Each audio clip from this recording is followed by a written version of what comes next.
Ito ay magsisilbi na malaking sampal raw sa kampo ni Casimero na nabigong dominahin ang nasabing veterano. Hindi lang basta laban ng pakay ni Tapales sa Japan, ito ay isang statement para sa buong Super Bantamweight Division. Kasalukuyan na nasa top 4 ng tatlong major organizations sa Tapales, kabilang na ang pagiging WBC No. 2. Matapos ang kanyang huling laban kay Naoya Inoue noong December 23, gutom ang boksingero mula sa Lanao del Norte na maipakita na siya pa rin ang king o hari sa mga Pinoy contenders. Sa timbang na 123.5 pounds, inasang mas mabilis at mas malakas si Tapales. Ang kanyang determinasyon na gawing gapang boy si Uguni ay paraan din para makakuha muli ng atensyon ng mga world champions at ipakita na ang Nightmare ay buhay na buhay pa at handang sumagupa muli sa mga bigatin.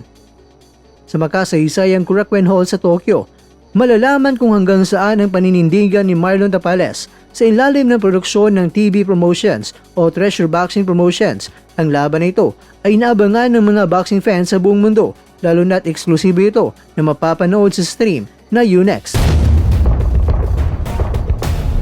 Mga kakwento, habang ang kampo ni Uguni ay umaasang makakabalik sa winning column, ang kampo naman ni Tapales ay kampanting uwi ng Pilipinas na may bit-bit ng panalo via stoppage. Sa uli, isa lang ang tanong ng mga fans, magagawa ba ni Tapales na mapapagapang ang Hapon na hindi nagawa ni Casimero noon?